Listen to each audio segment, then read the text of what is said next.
Eh. Hello, hello, everybody. This is the screen you're going to be met with because this story is on my computer and Ian is going to read it. All right. This is Christian and his brother Grayson. And then A nice little smut fic of my friends because I think it's hot. is this all? No, it it scrolls. Okay, gotcha. All right. Let's go. I hate the drip effect. There was a time when my brother and I were estranged. So much, though, we could be in the same room without something bad happening between us. He was annoying, we couldn't be in the room, okay. He was annoying, smelly, and shameless. I did not care for him.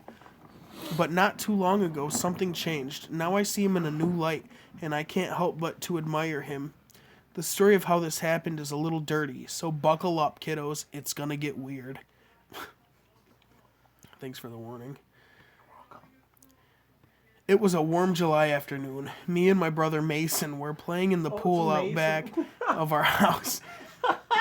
Grandma said spending the day together would help us grow to like each other. I thought it was a bad idea, and so did Mason. We swam for a while without speaking, maybe an hour or two, and out of the blue Mason blurted, "Hey Christian, how long can you hold your breath underwater?"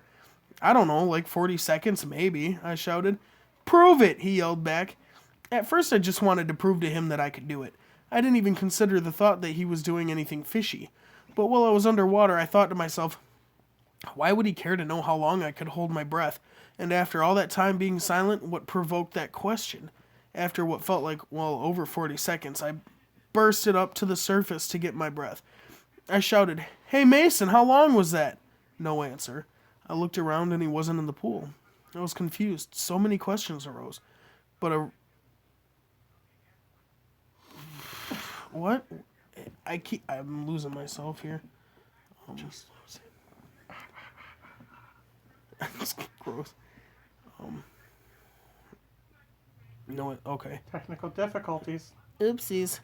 I looked around and he wasn't in the pool. I was confused. So many questions arose, but one stuck out. Was that just a way to let him hide without me seeing?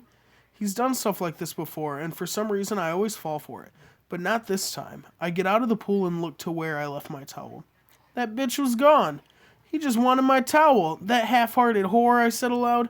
I trudge on towards the door, leaving a dark streak of wetness on the ground.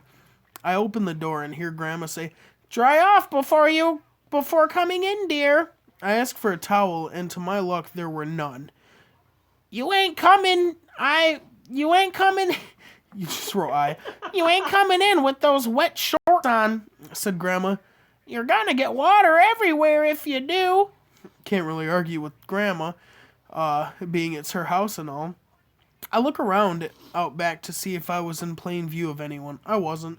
I tore my swim shorts off and ran in fast, straight to the bathroom. I hopped into the shower to rinse off my stuff. The pool was chlorine after all. The pool was chlorine after all. That's a good one. Yep. I have to scroll, sorry. I know. It's alright. It's my fault. Don't like how my skin feels if I don't shower off. I turned on the shower radio and it started playing some Avenged Sevenfold. This Means War started singing along to it. I love that song. It was a nice shower until I heard a flush and the water turned scalding hot. I shrieked in pain and shot out of the shower and saw Mason sitting on the toilet with his headphones on and his eyes locked onto his phone. I shouted, "Fuck you, you fickle fag stick!" He looked at me with wide eyes. I didn't realize that my meat wasn't covered. I looked down then back at him, made a loud noise, and sprinted to my room. I was peeved.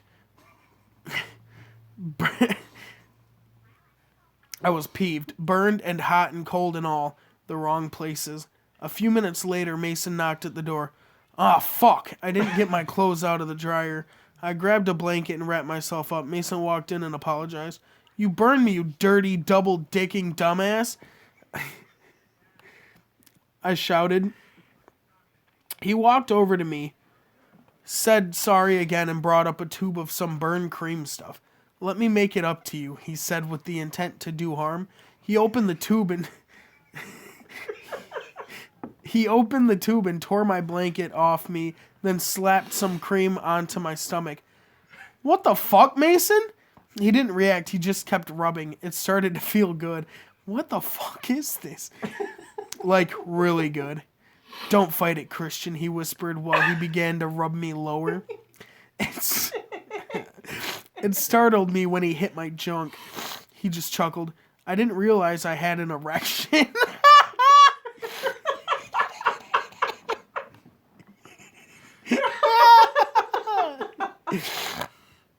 He poured more cream into his hand and tightly gripped my cock.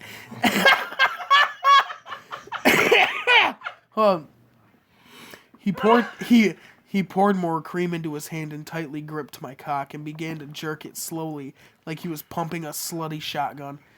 I shuddered. My peenie was...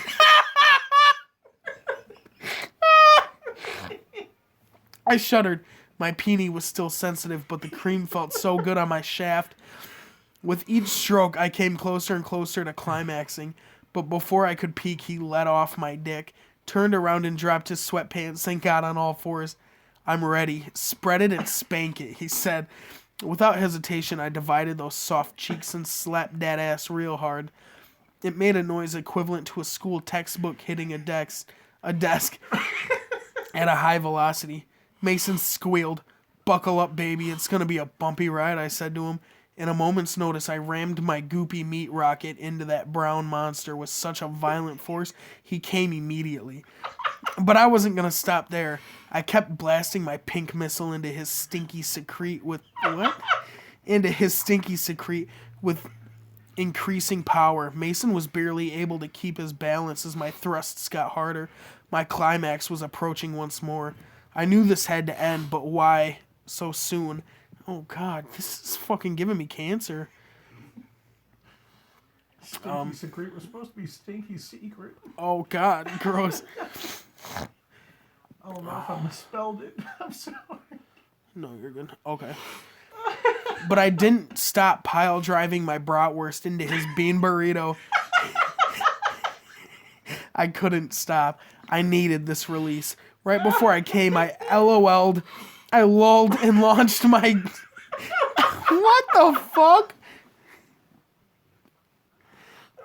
Oh, I lulled and launched my Derp Nukem. Is it supposed to be Duke Nukem? I lulled and launched my Derp Nukem deep into his feisty fudge factory. Just sprayed out of my penis like water coming out of a pressure washer. After all was said and done, my lust for my brother dissipated, and I could finally think straight. I looked down at Mason and he said, "Thanks for the cream pie, bro. Now I want to give you something in return." I let him do his thing as I wondered what he had in store. He got up, turned around, and squatted over me. "Are you ready?" he said. I nodded. Got up, turned around. Oh, wait. I nodded. Mason began to grunt as he squeezed his anus. Cum started to pour out of his hot pocket onto my still erect Magnum dog. When he was empty, he called my dog over. "I call this the regurgitated cream pie," he said proudly. He directed my dog's snout towards my cummy sausage. The dog sniffed my glazed meat, then began to lick it hastily. Every lick it did felt better and better, as if it knew what it was doing. The cleaner my genitals got, the closer I came to coming. This is fucking bad, dude. This is so bad. Finally, I couldn't hold it in anymore and shot a load onto the dog's mouth. Into the dog's mouth. I was satisfied, and so was Mason. I leaned over to him and gave him a kiss.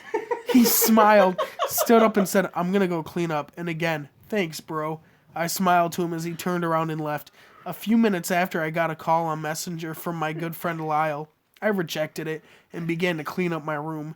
Then I got a message from Lyle. "Yo, I just caught the end of that from your window." Aw, shit. Aw, shit. I got another message from Lyle. "So, people usually draw the curtains beforehand. That, and we're supposed to hang today. Said I'd be here at 3. It's 3:20. I got some clothes on and went out to Lyle. He looked me in the eyes and said, "Guess you're starting to like your brother. You gave him seed of lust, huh?" Or seed of lust. Huh? I said. He laughed, his devious laugh